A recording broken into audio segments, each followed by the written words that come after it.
The play is called Our Town. It was written by Thorton, directed by Mr. Antonio Moon, and produced by Beckman Theater.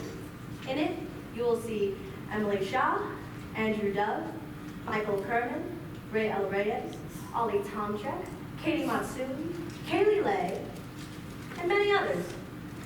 The name of the town is Grover's Corners, New Hampshire, just across the Massachusetts line, latitude 42 degrees 40 minutes, longitude 70 degrees 37 minutes.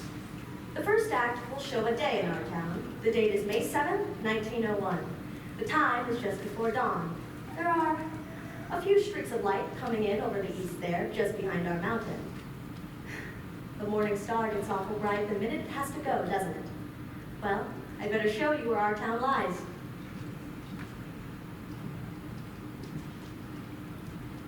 Up here is Main Street.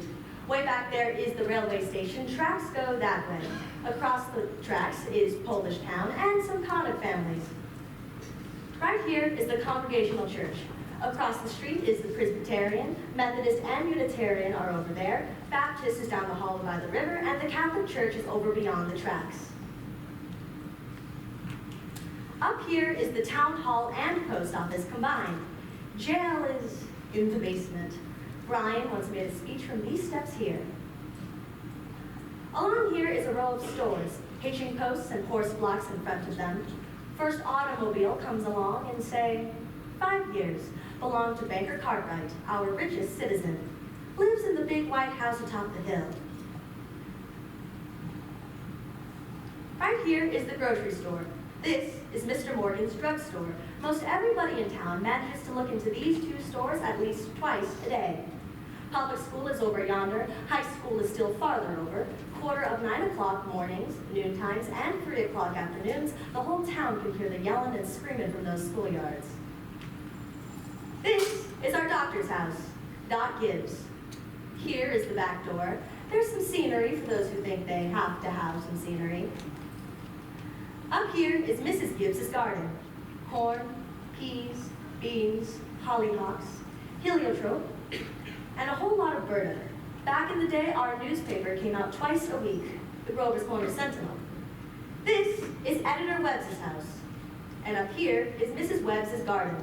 Exactly like Mrs. Gibbs, only it's got a whole lot of sunflowers too. And right here's a big butternut tree. Nice town, you know what I mean? Nobody ever remarkable came out of it, as far as we know. Earliest graves up in the cemetery say 1670 and 1680. Bunch of Grovers, Cartwrights, Gibbses, Percys. Same names as there are around here now. Now, there are only a few lights on. In Polish Town, a cottage where a Polish mother has just given birth to twins. And in the Joe Crowell house, Joe Crowell Jr. is getting up so as to deliver the paper. And at the depot, Shorty Hawkins is getting ready to flag the 545 for Boston. Naturally, and all around in the country, there are only a few lights on, what with Milkins and so on. And so, another day's begun. Doc Gibbs is coming down Main Street now, coming back from that baby case. And here's Mrs. Gibbs coming downstairs so as to get her breakfast. Now, Doc Gibbs died in 1930. The new hospital was named after him. Mrs. Gibbs died first, long time ago in fact. Went up to visit her daughter Rebecca, who had married an insurance man in Canton, Ohio, but died there, pneumonia. Her body was brought back up here.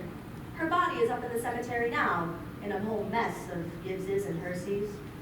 She was Julia Hersey before she married Doc Gibbs in the Congregational Church. In this town, we like to know the facts about everybody.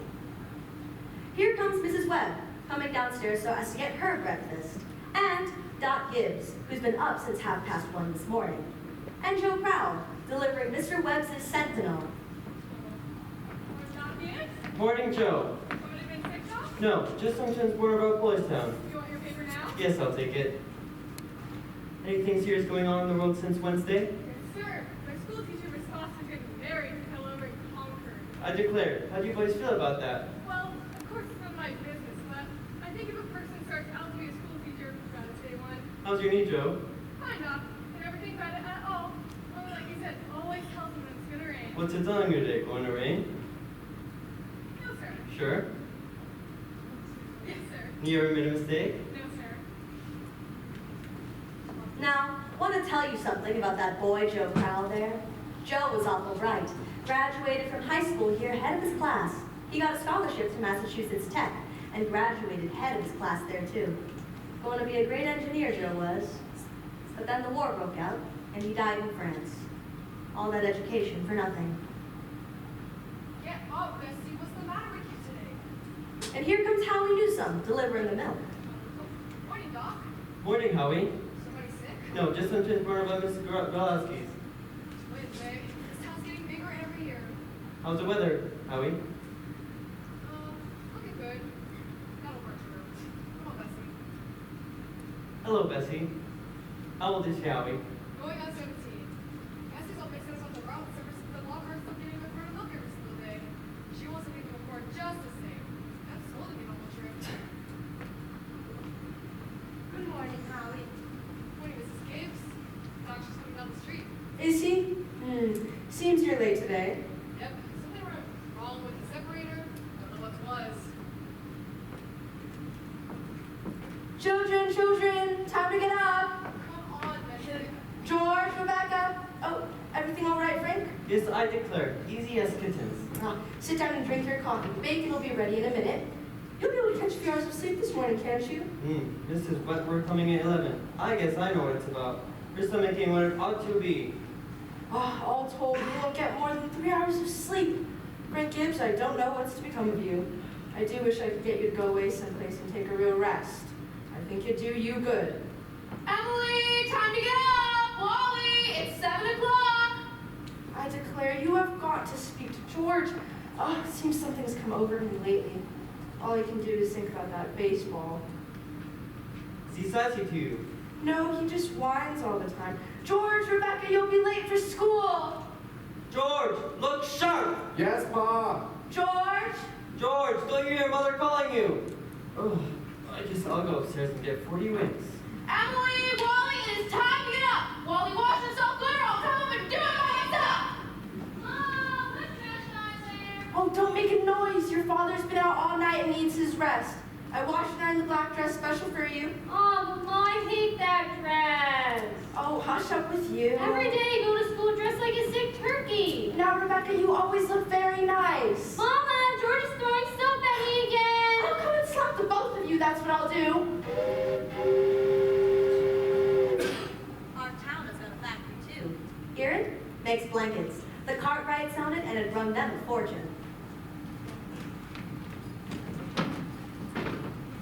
Children, now I won't have it. Breakfast is just as good as any other meal, and I won't have you gobbling it down like wolves. It'll start your growth.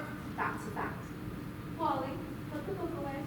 Mom, by 10 o'clock I've got to know all about Canada. You know the rules as well as I do. No books at the table. As for me, I'd rather have my children help you than bright. I'm both, Mama. You know I am. I'm the brightest girl in school for my age. I have wonderful memory. Eat your breakfast. I'm bright too, when I'm looking at my stamp collection. I'll speak to your father about it when he's rested. It seems to me that 25 cents is enough for a boy your age. I declare I don't know how you spend it all. Oh my, I got a lot of things to buy. Strawberry phosphates, that's what you'll spend it on? Well, see how Rebecca comes to have so much money. She has more than $1. I've been saving it up gradual. Now, dear, I think it's a good thing to spend some money every now and then. Mama, do you know I love most of the world? Do you? Money! Eat your breakfast. Walk fast so you don't have to run. Wally, pull up your pants at the knee. Emily, stand up straight, please. Tell Miss Foster I sent her my best congratulations. Can you remember that? Yes, Mom. Now you look very nice, Rebecca. Oh, pick up your feet. Goodbye, Mom.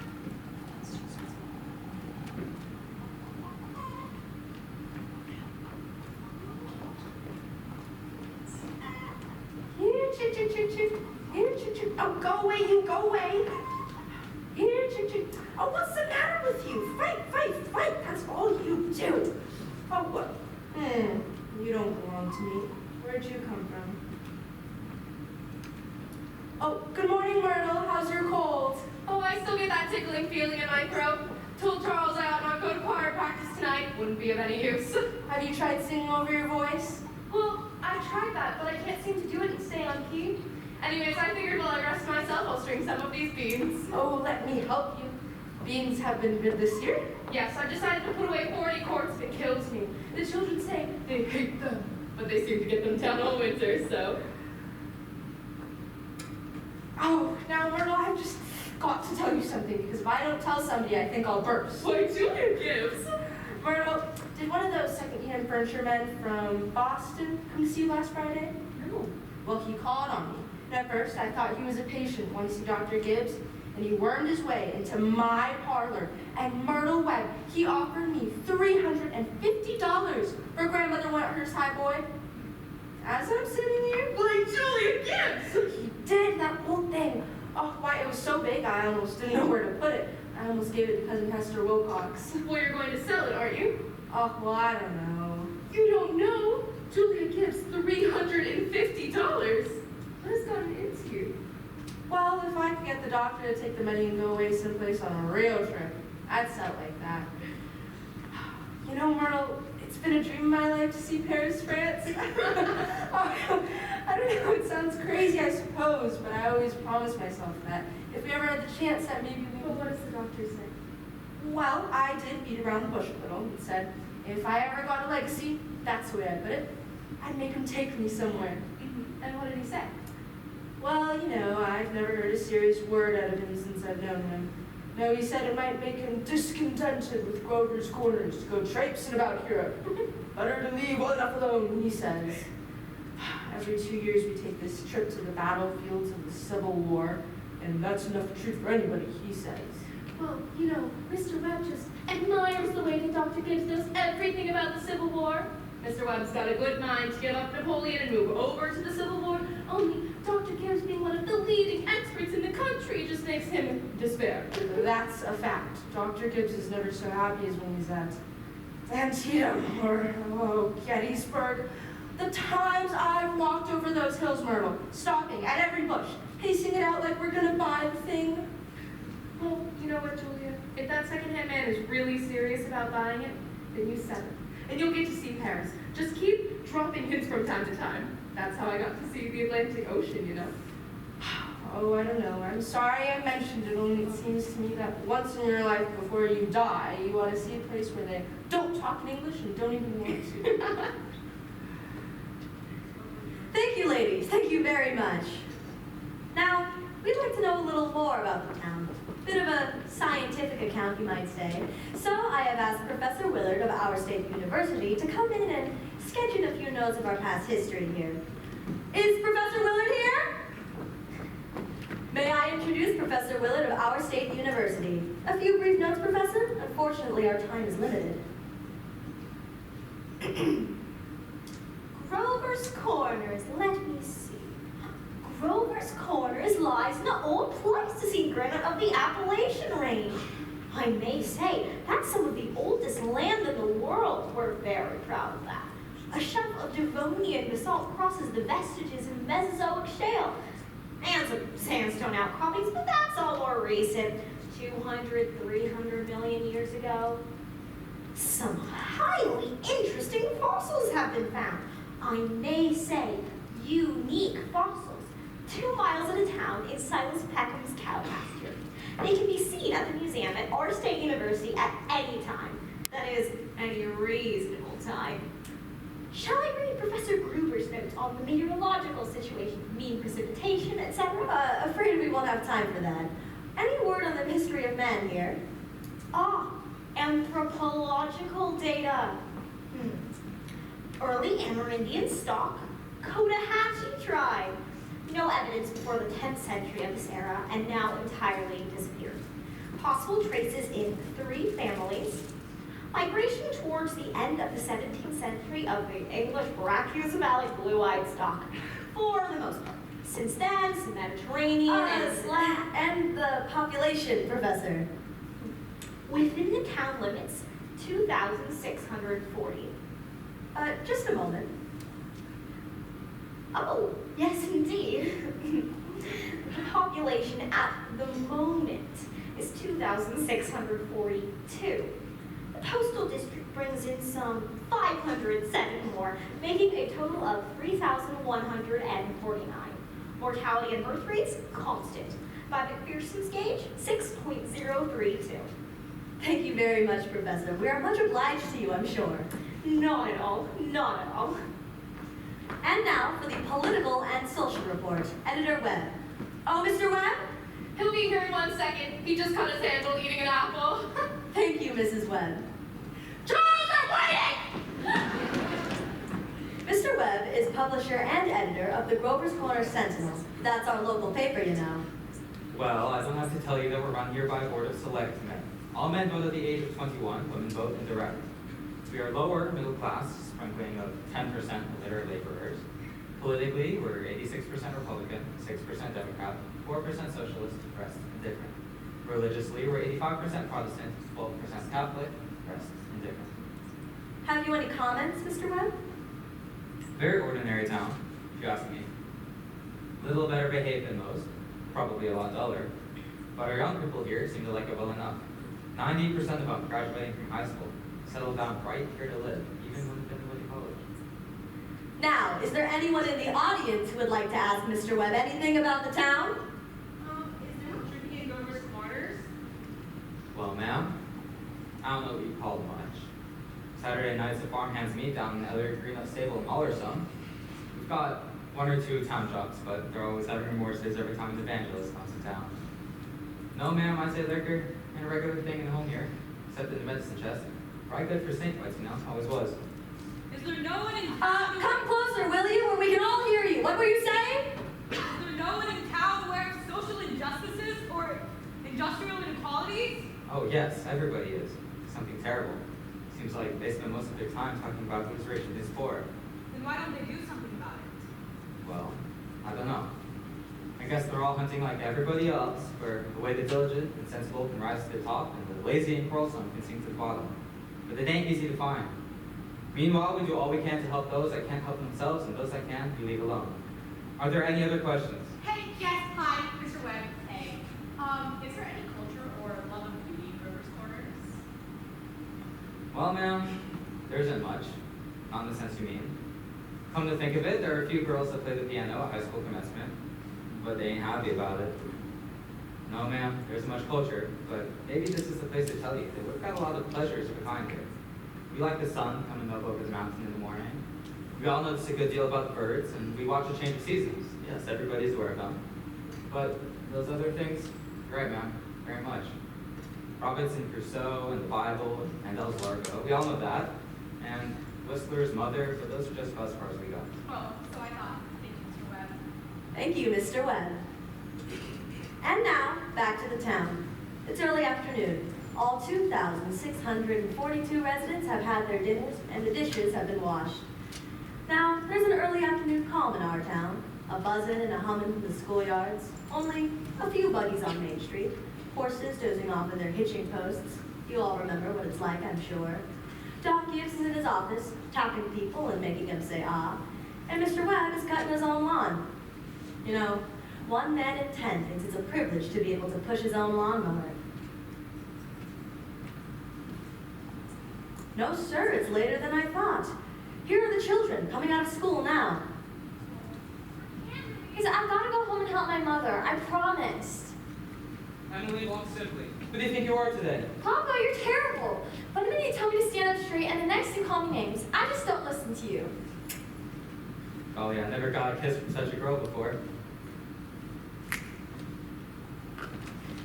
Oh, excuse me, Mrs. Forrest.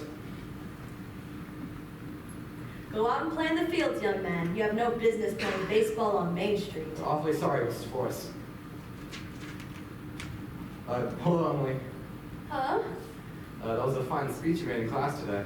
Well, I was really ready to talk about the Monroe Doctrine, but at the last minute, Miss Corcoran made me talk about the Louisiana Purchase instead. I prepared an awful lot for both of them. You know, it's funny, Emily. From my window up there, I can just see your head nights when you're doing your homework over in your room. Why can you? Yeah, you certainly do stick to it, Emily. I don't say you can sit still that long. I mean, I guess you like school. Well, I feel it's something you have to go through. Yeah. I don't mind it really. It passes the time. Yeah. Emily, what do you think? We might work out a kind of telegraph from your window to mine, and once in a while you can give me a kind of hint or two about one of those algebra problems. I don't need the answers, Emily, of course not. Just some little hint. Oh, I think hints are allowed. So, George, if you get stuck, you just whistle to me, and I'll give you some hints. Emily, you're just naturally bright, I guess. I figure it's just the way a person's born. Yeah, but see, I want to be a farmer, and my Uncle Luke says that I can come over and work on his farm, and if I'm any good, I can just gradually have it. You mean the house and everything? Yeah, I better get out to the baseball field, Emily. Good afternoon, Mrs. Webb. Oh, good afternoon, George. So long, Emily. So long, George. Hi, George Gibbs let himself have a real conversation for long time. He is getting older. How old will George be? I don't know. He must be almost 16. Mama, I made a speech in class today and I was very good. That's wonderful. You must recite it for your father at supper. What was it about? The Louisiana Purchase. It was like silk off the spool. I'm gonna make speeches all my life. Mama, are these big enough? Try and get them a little bigger if you can. Mama, will you answer me a question? Serious? Seriously, dear, not serious. Seriously, will you? Of course I will. Mama, am I good looking? Well, of course you are. All of my children have good features. I'd be ashamed if they hadn't. Oh, Mama, that's not what I mean. What I mean is, am I pretty? I already told you. Yes, now, that's enough of that. You have a nice, young, pretty face, and I've never heard of such foolishness. Oh, Mama, you never tell us the truth about anything. I am telling you the truth. Mama, were you pretty? I was, if I do say so myself. I was the prettiest girl in town next to Mamie Cartwright. But Mama, you got to say something about me. Am I pretty enough to get people, to get anybody interested? Emily, you make me tired. You're pretty enough for any normal purposes. Now come along and take these bowls with you. Oh, Mama, you don't help at all. Thank you, ladies. Thank you very much. Mrs. Webb, Emily. Now, there are some more things we'd like to explore about this town. Guess it's time that I should mention that the Cartwrights' interests have begun building a bank in Grover's Corners, and they've asked a friend of mine what to include in a cornerstone for people, say, 1,000 years from now to dig up. We've included a copy of the New York Times and a copy of Mr. Webb's Sentinel. You see, we're kind of interested in that fact because some scientific fellas have figured out a way of painting all of the reading matters into a glue, a silicate glue, that'll last, say, 1,000, 2,000 years. We've put in a Bible, a copy of the Constitution of the United States of America, and a copy of Mr. William Shakespeare's plays. So, what do you say, folks? What do you think?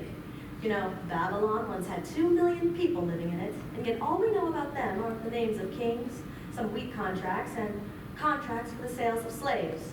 And yet, every night, the families sat down for supper, the fathers came home from work, and smoke went up the chimney. And in Greece and Rome, the only thing we know about the life of those people are what we can piece together from joking poems and comedies that they wrote for the theater back then. And so I will be putting a copy of this play into the cornerstone as well, for people, say, 1,000 years from now, to know a few more facts about us. So, people 1,000 years from now, this is the way we were at the beginning of the 21st century in the northern provinces of New York. This is the way we were, in our living, in our growing up, in our marrying, and in our dying. Well, a good deal of time's gone by. You can hear choir practice going on in the Congregational Church. The children are at home doing their schoolwork, and the day is running down like a tired clock.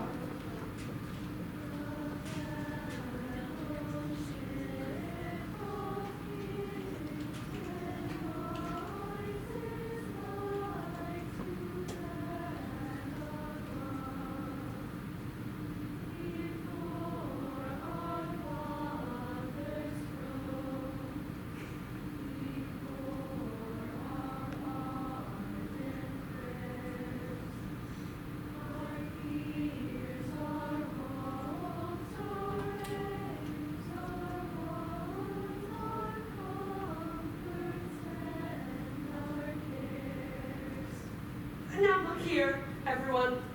Music came into the world to give pleasure. Okay.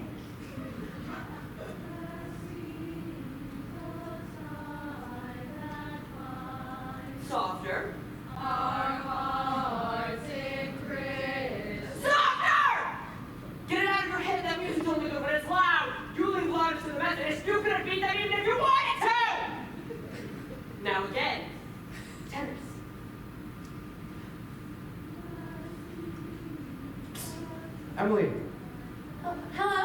Hello.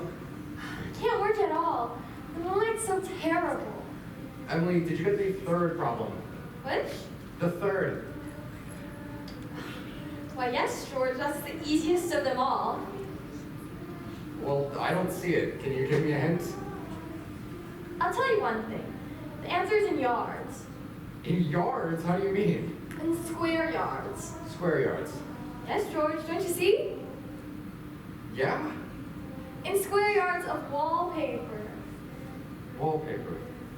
Oh, I see. Thanks, Emily. My, isn't the moonlight terrible? And choir practice going on. If you hold your breath, I think you can hear the train all the way down to Contacoo. Hear it? What do you know? Well, I better go back and try to work. Oh, okay. Good night, Emily, and thanks. Good night, George.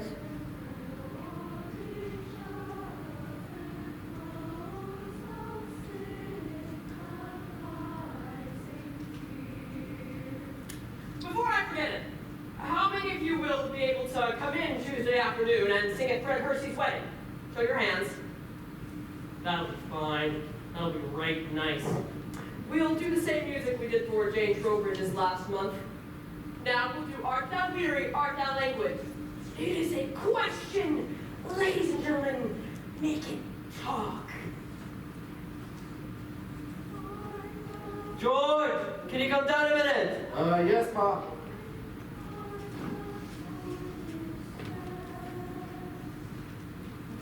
Make yourself comfortable, George. I'll only keep you here a minute. George, how old are you? Me? I'm 16, almost 17. Why? What do you want to do after school's over?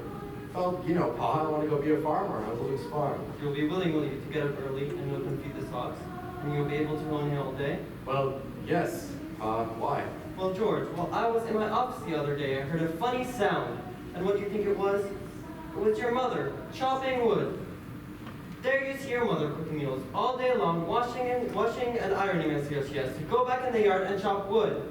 I suppose she got tired of asking you and decided it was easier to do it herself. And you eat her meals, and you put on the clothes she keeps nice for you, and you run off and play baseball like she's some hired little kid around the house that we don't like very much. George, I knew all I had to do was call your attention to it. Here's a handkerchief, just some. George, I've decided to raise you spending money, 25 cents a week. Not of course for you chopping wood for your mother, but because that's the present you give her, but because you're getting older, and I imagine there's lots of things you must find to do with it. Thanks, Pa. Let's see. Tomorrow's your payday. You can count on it.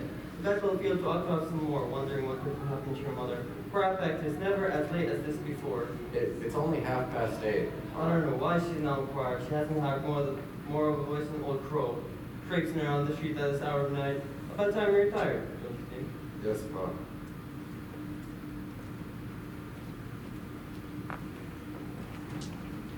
Good night, Mr. Foster. Good night, Martha. I'll let Mr. Webb know about that. I know he'll want to put it in the paper. My, it's late. Real nice choir practice, wasn't it? Myrtle Webb, gee, look at that moon. Potato weather for sure. Naturally, I didn't want to say a word about it in front of those others, but now that we're alone, really, it's the worst scandal that ever was in this town. What? Simon Stinson. Now, Luella. But Julia, to have the organist of the church drink and drunk year after year, you know he was drunk too. Now, Luella, we all know Mr. Stimson, and we all know the troubles he's gone through. And Dr. Ferguson knows too. And if Dr. Ferguson keeps learning his job, the only thing the rest of us can do is just not to notice it. Not to notice it, but it's getting worse. No, it isn't, Luella. It's getting better. I've been in that choir twice as long as you have, and it is not nearly as bad as it's been. My, I hate to go to bed on a night like this, but those children will be up till all hours. Good night, Luella. Can you get home safe, Luella? Oh, it's his brightest day. I can see Mr. Jones scowling at the windows now. You think we've been to a dance the way men folk carry on?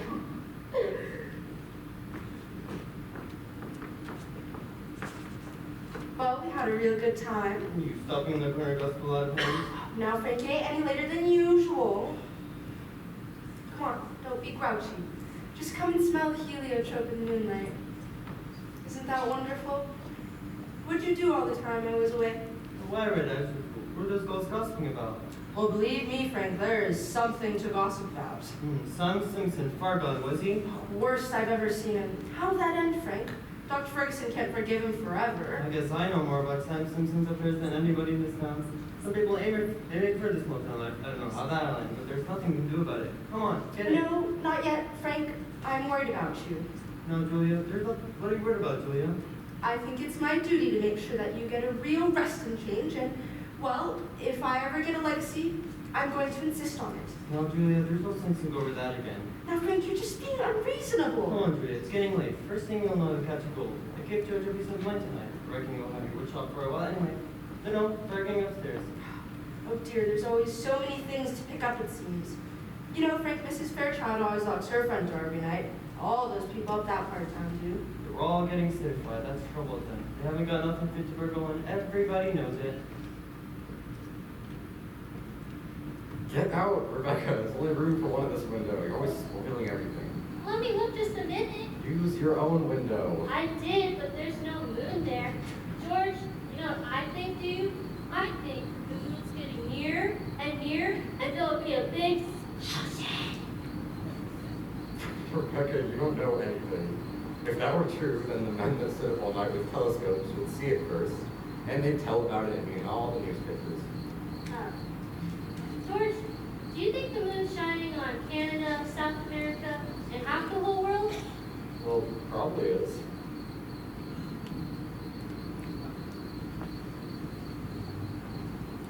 "9:30.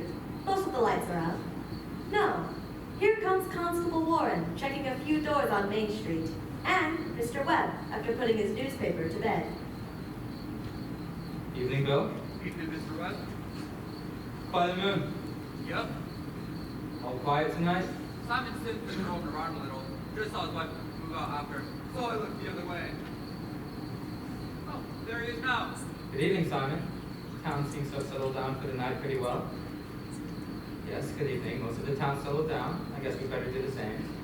Mind if I walk a long ways with you? Good night, Simon. I don't know how that's going to end, Mr. Webb. Well, he's seen a peck of trouble, one thing after another. Oh, Bill, if you see my boy smoking any cigarettes, just give him a word, will you? He thinks a lot of you, Bill. I don't think he smokes. No more than 2 or 3 a year, at least. Well, I hope not.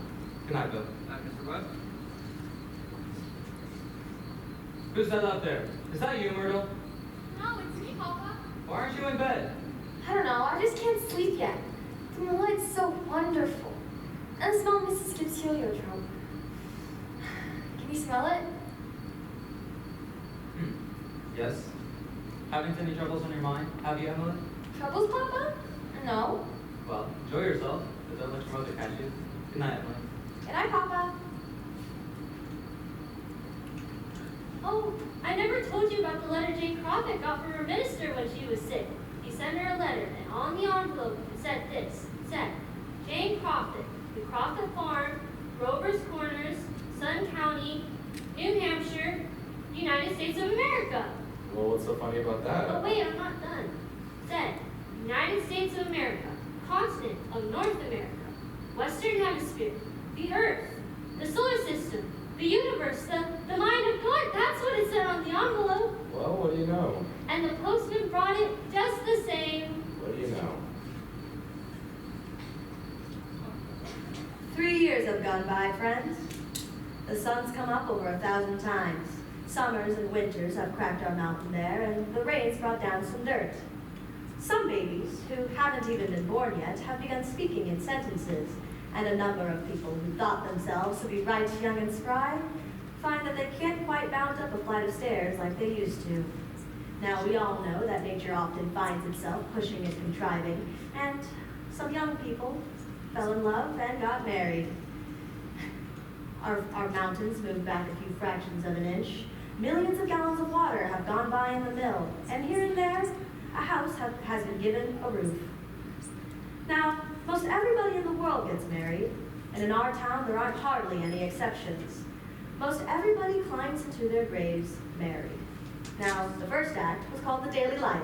The second is called love and marriage. There is a third act coming after this, but I reckon you can all guess what that one's about. So, as I said, 3 years have gone by. It's summer. July 7th, 1904, just after high school commencement, when a number of our young people jump up and get married, right after their final examinations in solid geometry and Cicero's orations. I guess that many of our young people find themselves fit to be married. This time, it's dawn, although it's raining, pouring and thundering.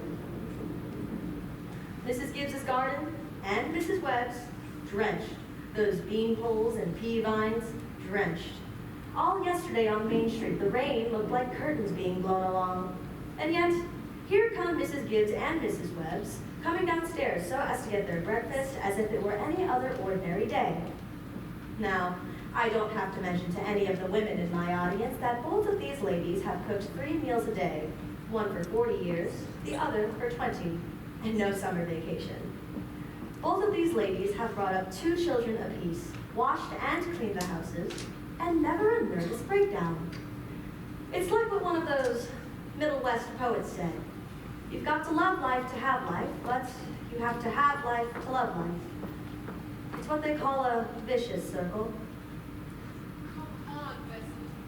Here comes Howie Newsom, delivering the milk, and Cy Crowell, delivering the newspaper like his brother before him. Morning, Howie. Morning, Si. Anything with the newspaper aisles now? Well, what about who's the best baseball pitcher Grover's Corners ever had? George Gibbs. Reckon he is. He can hit and run bases too. Yep, fine football player. Whoa, Bessie! I guess I can stop and talk if I have a mind to. Well, I don't see how you could give up a thing like that just to get married, would you, Howie? Can't tell, Si. Never had no talent that way. Morning, Bill. You're up early. Been trying to see if there's anything I can do to prevent a flood. Word has been rising all night. Si Crowell's all working about George Gibbs retiring from baseball. Yes, sir. That's the way it goes. Back in '84, we had a player. Even George Gibbs couldn't touch him. His name was Hank Todd. Went down to Maine to become a Parson, though. What a fine ball player he was. How's the weather looking? Oh, it ain't bad. Think maybe it'll clear for good. Morning, Mrs. Gibbs. Good morning, Howie. Think it'll rain again? Well, it rained so heavy that I think it might clear up. Certainly hope so. How many did you want today? Oh, I'll be having a house full of relations, Howie. Looks like I'll be needing 3 of milk and 2 of cream. Mrs. Newsom wanted me to tell you that we both will be very happy, Mrs. Gibbs. Oh, they will. Thanks a lot, Howie. Tell your wife I hope she gets there to the wedding. Oh, yes. She'll be there. She'll be there if she can. Morning, Mrs. Webb. Good morning, Mr. Newsom. Cold. Do you think it'll start raining again? Well, just telling Mrs. Gibbs how I think it might lighten up.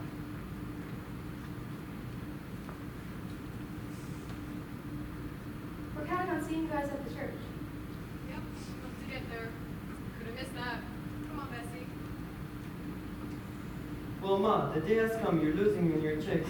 Friend Gibbs, don't you start. I feel like crying every minute now. The groom's up shaving himself, only there ain't a lot of shave. Whistling and singing like he's glad to leave us. Every now and then he says, I do to the mirror, but it don't sound convincing to me. I declare, I don't know how they'll get along. I've arranged all his clothes and seen to it he's put warm things on. Frank, they're just too young. Emily won't think of such things. He'll catch his death of a cold within a week. I was remembering my wedding night, Julia. Don't you start that, Frank Gibbs. I was scared shameful in the state of New Hampshire. I thought I made a mistake for sure. When I saw you walking that mile, I thought you were the prettiest girl I'd ever seen. Well, the only trouble was I'd never seen you before. There I was in a congregational church marrying a total stranger. And how do you think I felt? Weddings are perfectly awful things. Farces are what they are. Here, I made you something. Why, Julia Hersey, French toast. It ain't hard to make, and I had to do something. How'd you sleep last night, Julia? Well, I heard a lot of the hours struck off. Yes, I get a shock every time thinking of George turning out to be a family man. That gang-like thing I tell you, Julia. The relationship of father and son is the majority of awkwardness. Well, mother and daughter's no picnic, let me tell you. They have their own troubles, I suppose. Everybody has a right to their own trouble. That's none of our business. Yes, people are meant to go through life two by two. It ain't natural to be lonesome. You know, one of the things I was afraid of when I married you, Julia? I'll go along with you. I was afraid we'd be having a real conversation the last few weeks. I thought we'd run out and eat our meals in silence. But you and I have been conversating for 20 years now without no noticeable bearing spells.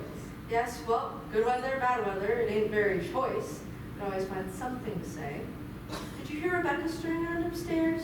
No, only time of the year Rebecca has been managing everybody's list up there. She's hiding in her room. I got the impression she's crying. Oh, goodness sakes, that has got to stop. Rebecca, Rebecca, come and get your breakfast. Good morning, everybody. Only 5 more hours to live.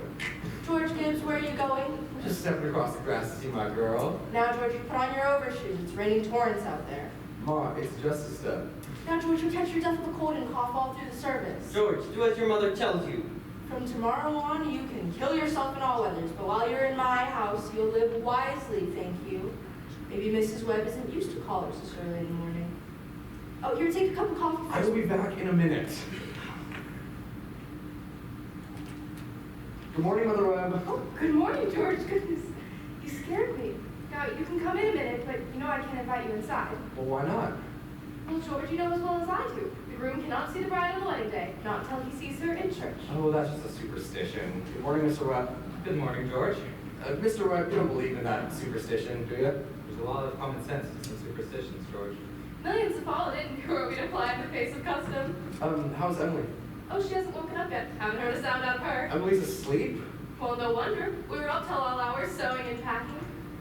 Now, I'll tell you what, George. You sit down here and have a cup of coffee with Mr. Webb, and I'll go upstairs to make sure that Emily doesn't come down and surprise you. There's some bacon in it for you, too. But be quick about it, okay?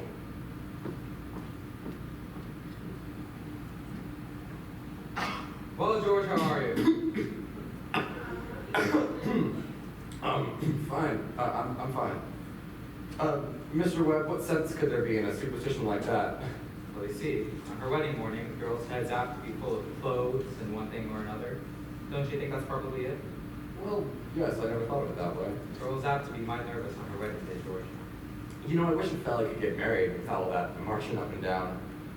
Every man that's ever lived has felt the way about it, George, but it hasn't been any use.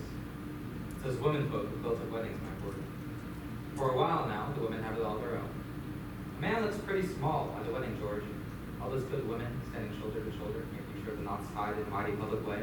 But you believe in it, don't you, Mr. Webb? Oh, yes. Don't you misunderstand me, my boy. Marriage is a wonderful thing. Wonderful thing. And don't you forget that. No, sir. How old were you when you got married, Mr. Webb? Well, I've been to college and I've taken a little time to get settled. But Mrs. Webb, she wasn't much older than what Emily is. Oh, age hasn't much to do with it, George, not compared with other things. What were you going to say, Mr. Webb? Well, I don't know. Was I going to say something? George, I was thinking the other day of some advice my father gave me when I got married. Charles! He said, Charles, start out early showing his boss.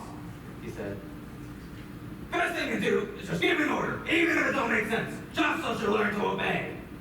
he said, And if anything about your work irritates you, her conversation, anything, then just get up and leave the house. That'll make it clear to her. he said. And oh, yes, Never let your wife know how much money you have. Never. Mr. Webb, I really don't think I could ever. I'm not that kind of like. so I took the opposite of my father's advice, and I've been happy ever since. And let that be a lesson to you, George, to never ask advice on personal matters. George, are you going to raise chickens on your farm? What? Are you going to raise chickens on your farm?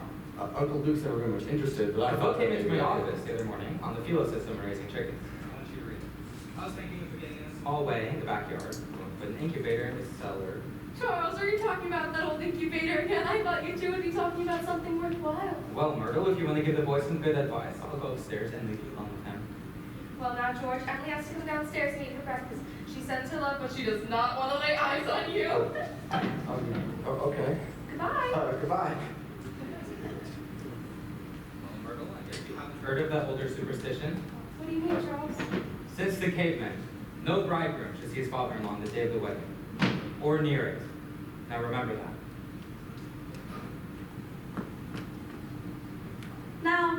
Not to interrupt here again. I'm awful interested in how things like that happened. This wedding, this plan to spend a lifetime together. How do such things occur? You know how it is. You're 21, say 22, you make some decisions, and then, wish, you're 70. You've been a lawyer for 50 years, and that white-haired woman sitting next to you has shared over 50,000 meals with you. How do such things occur? Well, Emily and George are about to show you the conversation they had when they knew that, as the saying goes, they knew they were meant for each other. But before that, I would like you all to think about the time when you were very young, particularly the time when you first fell in love, when you were like a person sleepwalking. You didn't quite see what street you were on, you didn't quite hear everything that was being told to you. You're just a little bit crazy. Will you remember that, please? Now, they will be coming out of high school at 3 o'clock. George has just been elected president of his junior class, and it's June, which means he will be a president of his senior class all next year. And Emily has just been elected secretary and treasurer. I don't have to tell you how important that is. There they are, coming down Main Street now. Oh, I can't, Louise. I've got to go home. Oh, Ernestine, won't you come over and help me do Latin? Isn't that Cicero the worst thing? Tell your mother you have to. Oh, goodbye, Helen. Goodbye, Fred. Can I carry your books home for you, Emily? Thank you. Just a minute. Bob, if I'm late, start practice anyway, okay? And give Herb some long high ones. Bye, Lizzie. Oh, goodbye, Lizzie. I'm awfully glad you were elected too, Emily. Thank you. Emily, why are you mad at me? I'm not mad at you. Well, you've been treating me so funny lately, and... Well, George, since you asked me, I might as well just say it right now. George, oh, goodbye, Miss Corcoran. Goodbye, Miss Corcoran. Oh, what is it? I don't like the whole change that's come over me last year. I'm sorry if that hurts your feelings, but I've just got to tell the truth and shame the devil. A change? What do you mean? Well, up to a year ago, I used to like you a lot, and I used to watch you while you did everything because we've been friends so long.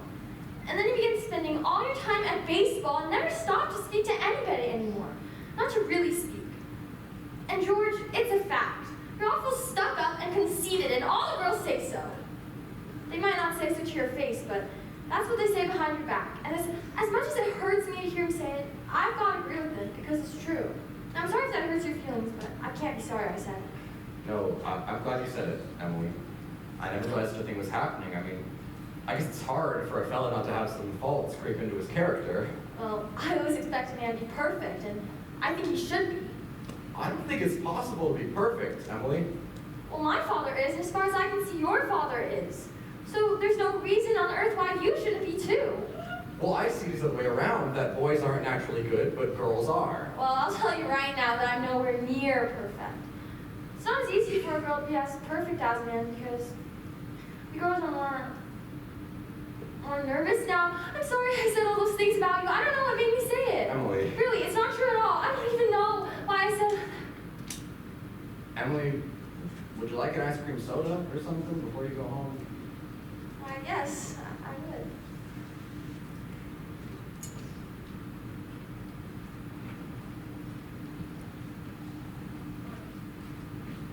Why, hello, George. Hello, Emily. Why, Emily Webb, what have you been crying about? She just got an awful scare, Mr. Morgan. She almost got run over by that hardware store wagon down Main Street. You know everyone says that Tom Huckins drives a crazy man. Well, now, you take a sip of water, Emily. I tell you, you have to look both ways before crossing Main Street these days. Gets worse every year. Now, what'll you have? Oh, I'll have a strawberry phosphate. Thank you, Mr. Morgan. No, have an ice cream soda with me. 2 strawberry ice cream sodas, Mr. Morgan. 2 strawberry ice cream sodas. Yes, sir, yes, sir. Now, there are 125 horses this minute I'm talking to you. State inspector came by yesterday. Says they want to bring in these automobiles now. I say the best thing to do is to just stay home. Why, I remember when a dog could take a nap in the middle of Main Street and nothing would come along to disturb him. Well, there they are. Enjoy them. Yes, Miss Ellis, what can I do for you? They're so expensive. No, don't you think that. We're celebrating our election. And you know what else I'm celebrating? I'm celebrating because I have a friend who tells me all the things that ought to be told to me. George, I wish you wouldn't think that. Really, it's not true. No, Emily, I'm glad you said it. But you'll see. I'm gonna change so quick, you bet I'm gonna change. And I do want to ask you a favor. If I go away to State Agricultural College next year, will you write me a letter once in a while? I certainly will, George. I certainly will. It certainly seems that being away all these years, you get sort of out of touch with things. Maybe letters from Grover's Corners wouldn't be so interesting. I mean, Grover's Corners isn't a very large town. You think of all of New Hampshire, but I think it's a nice town. The day wouldn't come when I wouldn't want to know everything that's happening here. I know that's true, Emily. Well, I'll certainly try to make my letters interesting. You know, whenever I meet a farmer, I ask him if he thinks it's important to go to agricultural school to be a good farmer. You know, and most of them say it's even a waste of time. You can get all those things anyway out of the pamphlets the government sends out, and Uncle Luke's getting real old. He's almost ready for me to start taking over the farm tomorrow if I could. Why, George? And like you say, being gone all that time, going new places and meeting new people, well, if that can happen, then I don't want to go. I mean, new people aren't really any better than old ones, and you're as good of a friend I've got. I don't need to go and meet people in other towns. George, don't you think it's important to go learn all that about cattle judging and soil and whatnot? Of course, I don't know. No, Emily, I'll make up my mind right now. I won't go. I'll tell Pop about it tonight. George, I don't see you have to decide that right now. It's over a year away. No, Emily, I'm glad you spoke to me about that fault in my character. And what you said was right, but there was one thing wrong with it, and it's that for a year I wasn't noticing people, like you, for instance. Why you say you were watching me while I did everything, well, I was doing the same thing about you all along. I always thought about you as one of the chief people I thought about, you know? And I was always making sure where you were sitting on the bleachers and who you were talking to, who you were with. Why, for the last 3 days, I've been trying to walk home with you, but something's always gotten in the way. I mean, yesterday I was standing over against the wall waiting for you, but you walked home with Miss Corcoran. Well, George, life's awful funny. How could I have known? Emily, let me tell you the reason why I'm not going to agricultural school. I think that once you found a person who you're very fond of, and I mean a person who's fond of you too, and likes you enough to be interested in your character, well, I think that's just as important as college is, and maybe even more so. Well, I think it's awfully important too. Emily, if I do improve and make a big change, could you be I like... am. I always have been. Then I guess this is a pretty important talk we've been having. I guess so. Wait just a minute and I'll walk you home. Mr. Morgan, I'm gonna have to run home and get the money to pay you for this. It'll only take me a minute. Why, George Gibbs, do you mean to tell me? Yes, but I have my reasons, Mr. Morgan. You can have my pocket watch to keep like come back with the money, and You keep your watch, George. I'll trust you. I'll only be 5 minutes. I'll trust you 10 years, George. Not a day over. Got over all your shock, Emily? Yes, thank you, Mr. Morgan. It was nothing. I'm ready.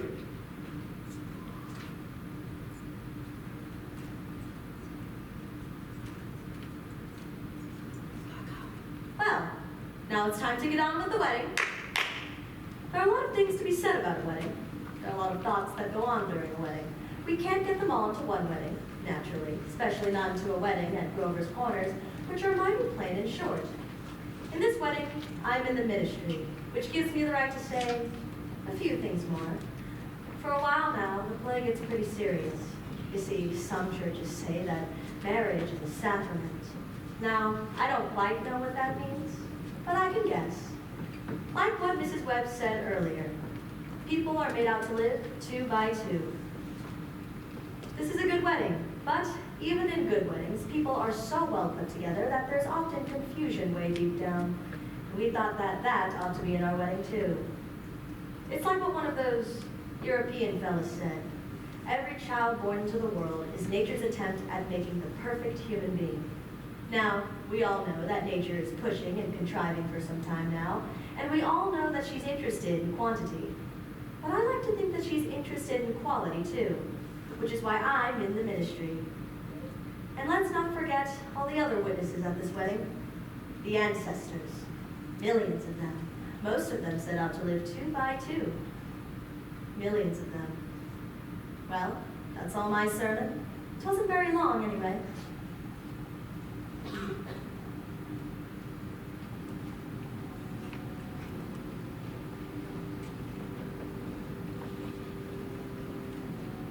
I don't suppose, Lyra, that should be crying. I suppose there's nothing to cry about. There was Emily eating her breakfast, as she's done for the last 17 years, and it just hit me that she wouldn't be eating breakfast with us anymore. I just have to say it, it's just downright cruel, the way we send our daughters into marriage like this. I sure hope her girlfriends have told her a thing or two. I know it's cool, but I couldn't bring myself to say anything. I went into it blind about myself. The whole world is wrong. That's what's the matter. Can they tell me?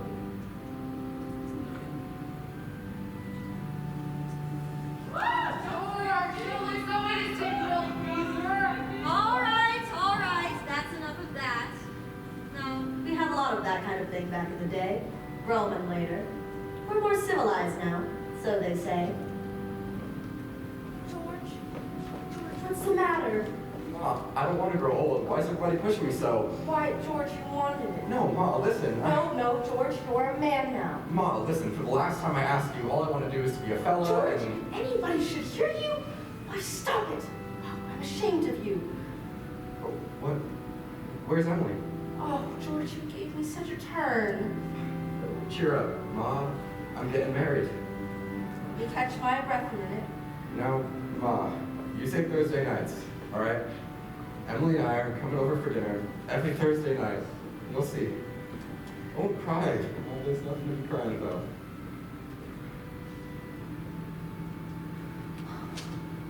I've never felt so alone my whole life. And George over there looking so... I hate him. Oh, I wish I were dead. Papa! Emily, now don't get upset. Papa, I don't want to get married. Emily, everything will be all right. Why can't things just stay as they are? We can go away. No, now stop and think a minute. But Papa, don't you remember all the time they used to say that I was your girl? There must be lots of places we could go. I could work for you. I could keep house. No, Emily, you mustn't think of such things. You're just nervous. George, will you come here a minute? Why, you're marrying the best young fellow in the whole world. George is a fine fellow. But Papa... George, I'm giving away my daughter. Can you take care of her? Mr. Webb, I want to try. I'm here for you, Emily. I love you. I need you. Well, if you love me, then help me. All I want is someone to love me. I will, Emily. I'll try. And you here forever. Forever and ever. Now, they're waiting on us.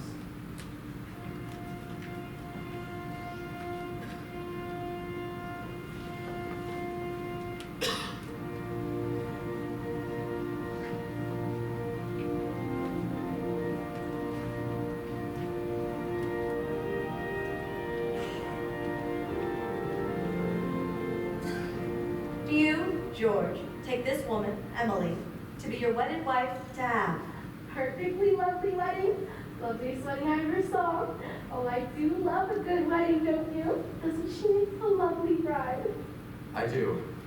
Do you, Emily, take this man, George, to be your wedded husband? Don't know what I did with such a nice wedding, but I always cry. I don't know why it is, but I always cry. I just like to see young people happy. Oh, I think it's wonderful.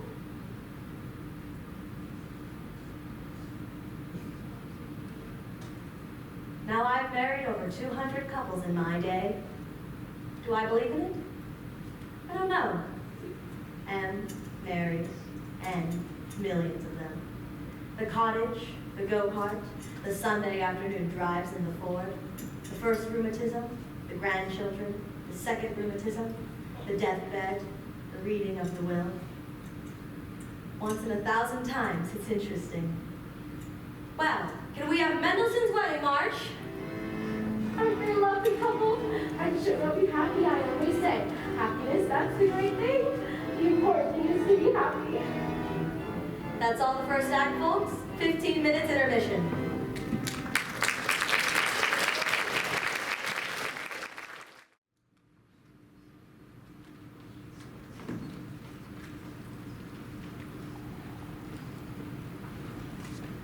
This time, 9 years have gone by, friends.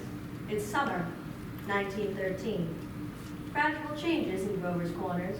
Horses are getting rarer, farmers coming into town in Fords. Everybody locks their house doors now at night.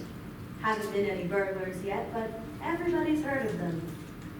On the whole, though, you'd be surprised that not much changes around here. That's certainly an important part of Grover's Corners. It's on a hilltop, a windy hilltop. Lots of sky, lots of clouds, lots of sun and moon and stars. You come up here on a fine afternoon and you see a range upon range of hills. Awful blue they are, right by Lake Sunapee and Lake Winnipesaukee. And, if you've got a glass, you can see over where the White Mountains are and where Mount Washington is, near North Conway and Conway. And, of course, our favorite mountain, Mount Monadnock, and all the towns that lie around it, Joffrey and East Joffrey, and Peterborough, and Dublin. And, way further down, you find Grover's Corners. Awful beautiful spot it is up here. I often wonder why people prefer to be buried in Brooklyn or Woodlawn when they might pass the same time up here in New Hampshire. Over here are the Old Stones, 1670 and 1680. Strong-minded people who fought quite a ways for their independence. Summer people come up here and laugh at the funny names on the graves. It don't do any harm. And genealogists from Boston, hired by family from the city to look up their ancestors, want to make sure they're daughters of the American Revolution and the Mayflower. Though I suppose that don't do any harm either. Over here are some Civil War veterans, iron flags on their graves. Had a notion that the Union ought to be kept together even though they hadn't seen near 50 miles of it themselves. All they knew was the name, friends, the United States of America. The United States of America. And they went and died about it.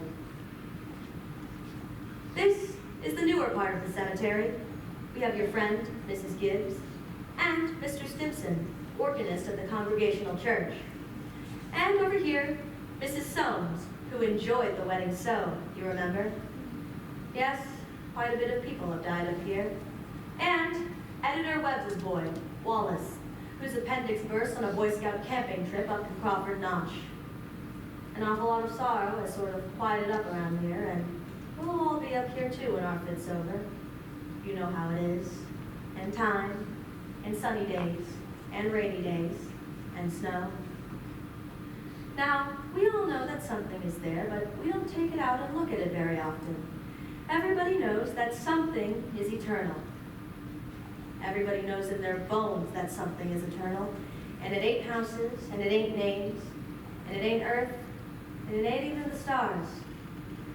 The most brilliant people for 5 million years have been telling us this, and yet you'd be surprised how people are always losing hold of it. Now, you and I both know that the dead don't stay interested in us living people for very long. They lose sight of the earth, and the ambitions they have, and the pleasures they had, and the things they suffered, and the things that they loved. They get weaned away. That's how I like to put it. Weaned away. And the earth part of them stays here, but burns out. Burns away. And gradually, they get indifferent to what's going on in Grover's Corners. And what's left when your memory's gone? Your identity? Mrs. Smith? Well, there are still some living people around here. Here's Joe Stoddard, our undertaker, supervising a newly made grave, and a Grover's Corners boy who left the town to go out west. Good afternoon, Joe Stoddard. Good afternoon. Good afternoon. Let me see. Do I know you? I am Sam Grant. Gracious sakes alive, I should have known you'd be back from the funeral. You've gone a long time now, Sam. Yeah, we were over 12 years now. I'm doing business out in Buffalo. I was in the East when I got the news of my cousin's death. Thought I'd provide things a little as well. You look well. Yes, yes. Can't complain.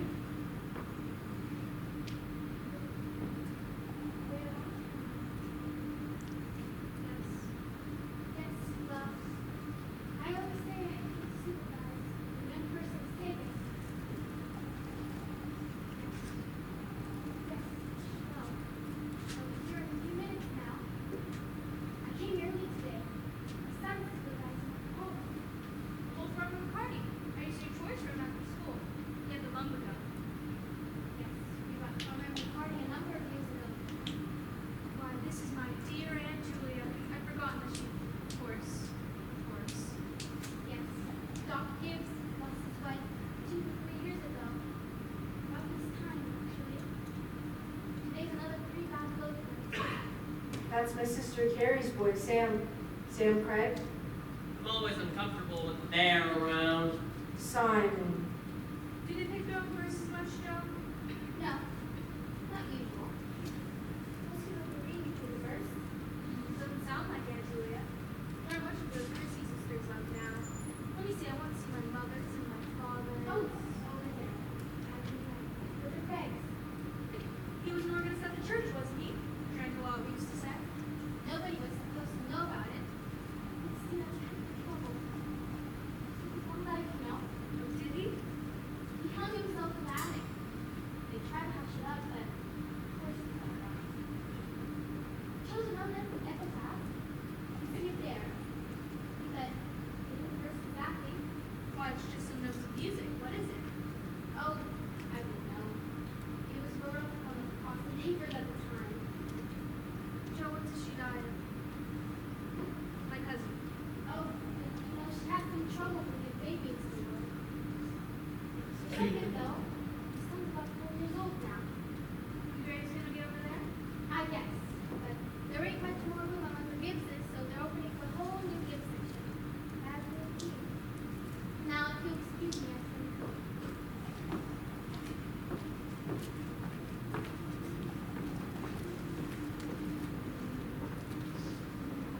Who is it, Julia? My daughter-in-law, Emily Webb. Well, I did say her throat if you must have been awful money. What did she die of, Julia? Childbirth. Childbirth. My, wasn't life awful and wonderful? Wonderful, wasn't it? Simon, now remember? I remember Emily's wedding. Wasn't it a lovely wedding? And I remember her reading the class poem at graduation exercises. She was one of the brightest girls to ever graduate high school. Principal Wilkins said so time after time. I called upon them on their new farm just before I died. Perfectly beautiful farm. That's on the same road we lived on. Yep, right to our farm. I've always liked that hymn. I was hoping they'd sing a hymn.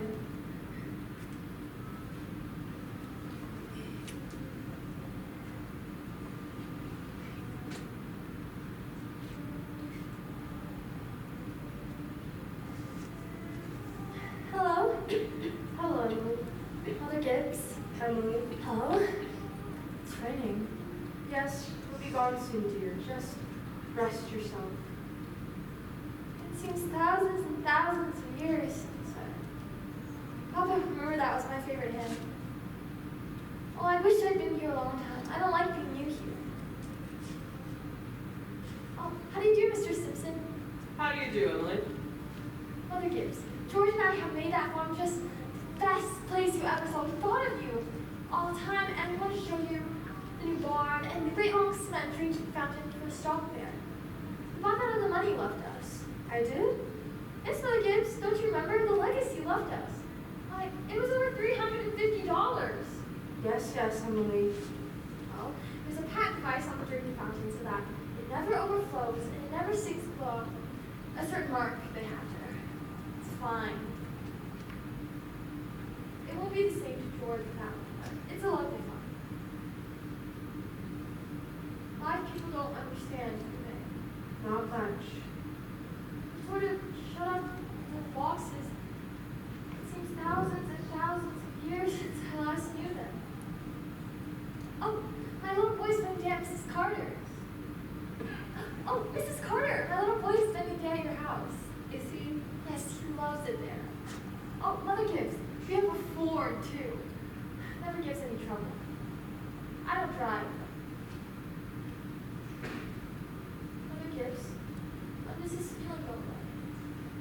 Of being one of the, how long is it? Just be patient, dear. I know. We're leaving. We're going.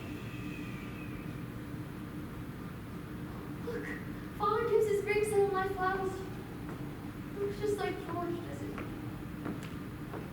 I never realized trouble and how in the dark black persons are. Oh, look at him. I loved him so. From morning till night, that's all they are.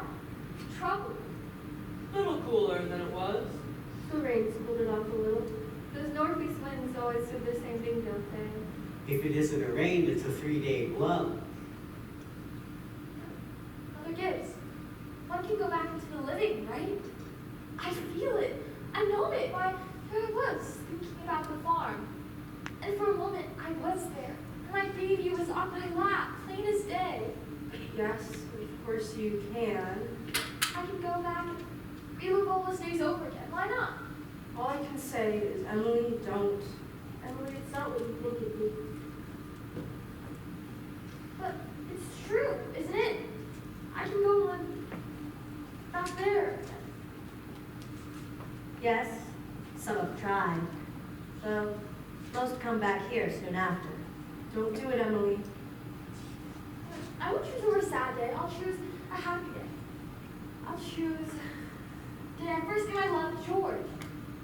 How should that be painful? You not only live it, you watch yourself living it. Yes? And as you do, you see what they, down there, don't know. You see the future. You know what's going to happen afterwards. Is that painful? Why? That isn't the only reason you shouldn't do it, Emily. When you've lived here longer, you'll see that our life here is to forget all of that, and to think of only what's ahead, and to be ready for what's ahead. When you've lived here longer, you'll understand. Mother Gibbs, how can I ever forget that life? It's all I know. It's all I had. Oh, Emily, it isn't wise. Really, it isn't. But it's something I must know for myself. I'll choose a happy day anyway. No, at least choose an unimportant day. Choose the least important day of your life. It'll be important enough. And it can't be since I was married, or since the baby was born. I can choose a birthday at least, right? Choose my 12th birthday. All right. February 11th, 1899. A Tuesday. Would you like any special time of day? Oh, I want the whole day. Then we'll begin at dawn. You remember it had been snowing for several nights, though it had stopped the previous. The roads are clearing up, and the sun is just rising. Look, there's Main Street. Oh, and there's Mr. Morgan's drugstore before it changed it, and the library stables. Yes, it's 1899, 14 years ago. This is the town I knew as a little girl, and the old white fence that used to surround our house. Oh, I'd forgotten that. I love it so. And inside? Yes. Your mother will be downstairs in a minute to make breakfast. Will she? And you remember your father had been away for several nights, though he came back on the early morning train. No. He had been back to his old college to make a speech there, in western New York, Clinton. Look, there's Howie Newsom and the policeman. He's dead. Died. Oh, Bessie. Bessie. Morning, Bill. Morning, Howie. You're up early. Been rescuing a party. Darn near froze to death down by Fullertown there. He got drunk and laid on the snow drifts. Thought he was in bed when I shook him. Look, there's Joe Crowell. Morning, Miss Warren. Morning, Howie. Children, Emily, Wally, time to get up. Oh, Mama, I'm here. Oh, how young Mama looks. I never knew Mama was ever that young. You can come and dress by your kitchen fire if you'd like, but be quick about it. Oh, good morning, Mr. Newsom. Oh, it's cold. Temple over my bar, Mrs. Webb. Think of it. Keep yourself wrapped up. Oh, Mama, I can't find my blue hair ribbon anywhere. Just open your eyes, dear. I laid it out for you special. Yes, yes. Good morning, Bill. Morning, Mr. Webb. You're up early. Yep, just been back to my old college in New York State. Been any trouble here? Got sent down to rescue a Polish fella. Darn near froze to death that he was. We must get it in the paper. Wasn't much. Papa.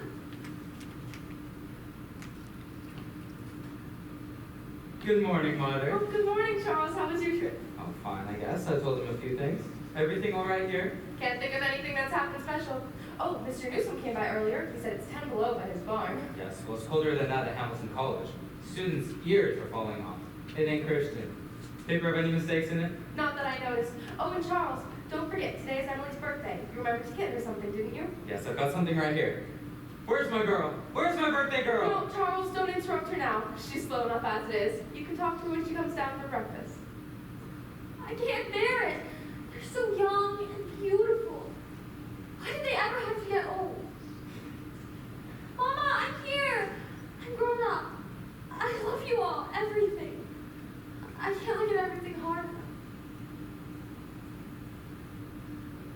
Good morning, Mama.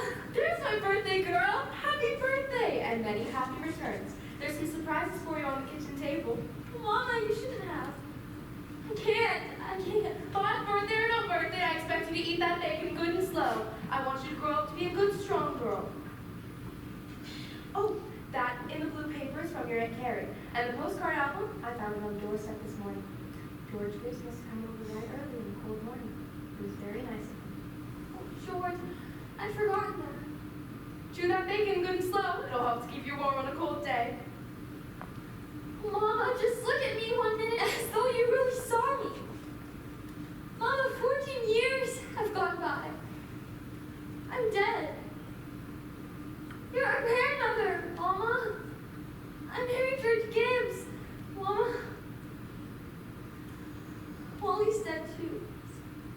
His appendix burst on a camping trip to Crawford Notch. We felt just terrible about it. Don't you remember? And now, just for a moment, we're all together. Mama, just for a moment, we're happy. Let's look at one another. Oh, that in the yellow paper is something I found in the attic among your grandmother's things. You're old enough to wear it now, and I thought you would like it. Mama, you shouldn't have. Why, this is perfect, and it's just what I wanted. It's beautiful. Well, I hoped you'd like it. Hunted all over for it. Your Aunt Nora couldn't find one in Concord, so I had to send all the way to Boston for it. Oh, and Wally's made you something as well. He made it in his manual training class, and he's very proud of it, so be sure to make a big fuss, okay? Oh, and your father has something for you, too. I'm not sure what it is, Mark. Where's my girl? Where's my birthday girl? I can't go on. It goes so fast. We don't even have time to look at one another. I didn't realize. So all that was going on, and we never even noticed. Take me back. Up this hill to my grave. But first, wait. One more look. Goodbye. Bye, world. Bye, Grover's Corners. Mama and Papa. Bye to clocks ticking. And Mama's sunflowers. And food. And coffee. And freshly ironed dresses. And hot baths. And sleeping. And waking up. Oh, Earth. Aren't you wonderful for anyone to realize you? Do any human beings ever realize life as they live it? Every minute?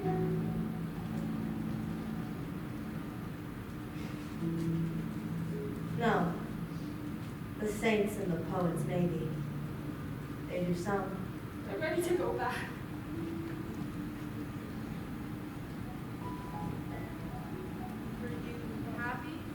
No, I should have just listened to you. That's all human beings are, just blind to people. Look, it's clearing up. The stars are coming out. Oh, Mr. Simpson, I should have listened to them. Yes, now you know. Now you know. That's what it was to be alive, to move about with a cloud of ignorance, to go up and down, trampling on the feelings of those around you, to spend and waste time as though you had a million years, to always be at the mercy of one self-centered passion or another. Now you know. That's the happy existence you wanted to go back to. Ignorance and blindness. Simon Stimson. That isn't the full truth, and you know it. Emily, look at that star. I forget its name. Although Joe, the sailor, knew them all. It's unfortunate. Know them by name. Observe. The star's a mighty good company. Yes, it is. Here's one of them coming. That's funny. They look like the one about to be here. For goodness sake. Mother Gibbs, it's George. It's George.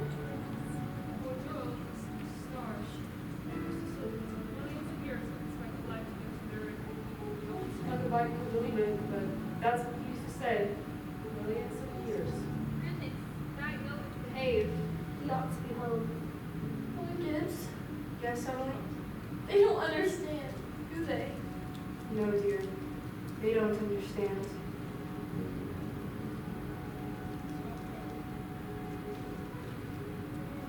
Most everybody's asleep in Grover's Corners. There are a few lights on. Shorty Hawkins down by the depot just watched the Albany train go by. And at the livery stable, someone's staying up late and talking. Yes, it's clearing up.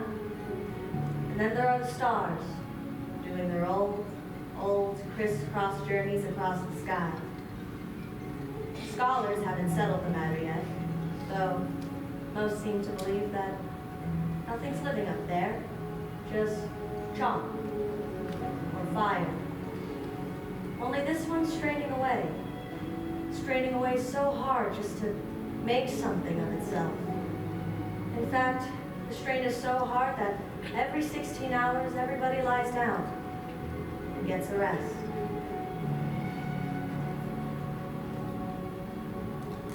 $11 in Grover's Corners. You get a good rest too. Good night.